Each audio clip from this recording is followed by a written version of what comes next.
Islamabad high court ने शायर अहमद फरहाद की बाजियाबी के लिए दायर दरख्वास्त की समाअत की गई। अदालत ने सेक्रेटरी दिफा और सेक्रेटरी दाखिला को आज अदालत में तलब कर लिया है। जस्टिस मोहसिन अख्तर ख़यानी ने रिमार्क्स ये हैं कि जब फैसला दूंगा तो मामला कहीं और निकल जाएगा। एक तरफ मैसेजेस भेज रहे हैं, दूसरी जानिब कह रहे हैं कि बंदा हमारे पास नहीं है।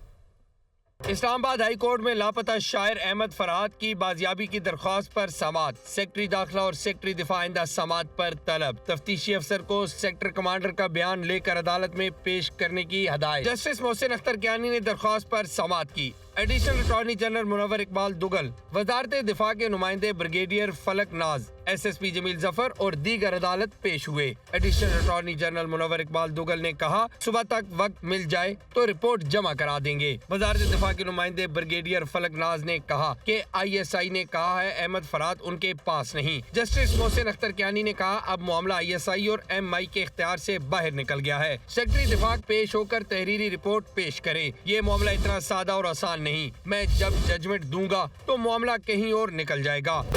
अदालत ने कहा, एक तरफ मैसेजेस भेज रहे हैं, दूसरी जानिब कह रहे हैं बंदा हमारे पास नहीं। दोनों सेक्रेटरी पहले पेश होंगे, फिर उसके बाद वजीर आजम को तलब करूंगा। बाद में वफाकी काबीना के अरकान भी अदालत आएंगे। अब मगवी की बीवी से उसकी बात ना कराएं। कोई एक तो झूठ बोल रहा है, मगर हिस्ट्री बिल्कुल क्लियर है कि है क्या। अदालत ने केस की समाअत मुलतवी कर दी।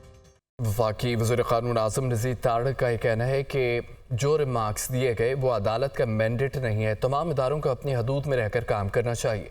मुनसिफ तहम्मुल मिजाज होता है, कलम की ताकत से फैसला करता है। ये कहना मुनासिब नहीं कि वज़ीर आज़म और काबीना को भी बुला लेंगे। अच्छा है कि सिर्फ तहरीरी हुक्म जारी कर दिया जाए। उन्होंने इस्लामाबाद में प्रेस कॉन्फ्रेंस के दौरान मज़ीद ये भी कहा कि सोशल मीडिया के हवाले से कई ममालिक में कानून साजी हो चुकी है। हुकूमत डिजिटल मीडिया से मुतालिक बिल ला रही है। जो हल्के इस पर तनकीद कर रहे हैं वो इसे ज़रूर पढ़ लें। मुझे भी तकलीफ हुई है जिस तरह के रिमार्क्स रिपोर्ट हुए हैं मीडिया में। एडिशनल अटॉर्नी जनरल ने वहाँ पे वजाहत के साथ कहा कि जी जो वजारत दफा से रिपोर्ट आ रही है, उन्होंने उन्हें इन्फॉर्म किया है कि उन्होंने अपने मुतलका इदारों से पूछा है। वो कहते हैं कि वो हमारी तहवील में नहीं है। लेकिन उसके बावजूद ये कहना कि जी ये मसला इस तरह से हल नहीं होगा, तफ्तीश से ये मसला हल नहीं होगा, सेक्रेटरी सारे आ जाएं, वो नहीं सेटिस्फाई करेंगे तो फिर अफवाज पाकिस्तान के जो सीनियर अफसरान हैं वो आके खड़े हों, वो सेटिस्फाई नहीं करेंगे तो फिर हम वज़ीर आज़म को यहाँ पे बिठाएंगे और फिर पूरी काबीना को यहाँ पे बिठाएंगे। ये अदालतों के मैंडेट नहीं है। मैं बड़े अदब से अर्ज़ करूँगा, अदालत ने आइन और कानून के मुताबिक इंसाफ फराहम करना है। ये सब जुडिस मैटर है। क्या ही अच्छा हो कि जो भी हुक्म हो वो अदालती ऑर्डर के ज़रिए पास कर दिया जाए। इदारों को जब अपनी टेरिटरी से बाहर हम देखते हैं तो फिर हम ज़रूर ये बात करते हैं कि उसमें एक्सेस नहीं होनी चाहिए। अगर ये सारे काम अस्करी ज़िम्मेदारियाँ भी अगर अदालतें निभाना शुरू कर दें और दिफाई ज़िम्मेदारियाँ भी अदालतें और वजारती ज़िम्मेदारियाँ भी अगर अदालतों ने निभानी हैं और वज़ीर आज़म और काबीना के काम भी अगर कोर्ट रूम्स में होने हैं तो फिर निज़ाम कैसे चलेगा। उनका तो अपना एक कोड ऑफ कंडक्ट है जिसमें बारहा ये कहा गया कि उन्हें टेम्परेट होना चाहिए। वो अपने डिसीजंस के ज़रिए अपनी बात जो है वो पहुँचाएँ इन शेप ऑफ डिसीजन और जजमेंट ऑफ द केस।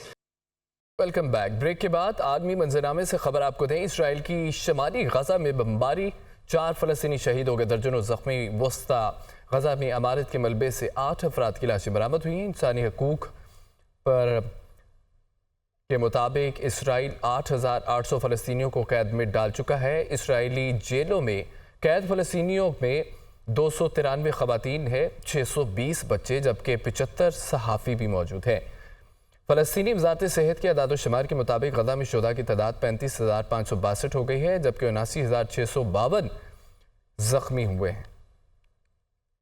आलमी अदालत इंसाफ के प्रोसिक्यूटर की नेतन्याहू के वारंट गिरफ्तारी जारी करने की दरख्वास्त। ICJ के जज सबूतों की बुनियाद पर नेतन्याहू और दीगर के वारंट गिरफ्तारी जारी करने का फैसला करेंगे।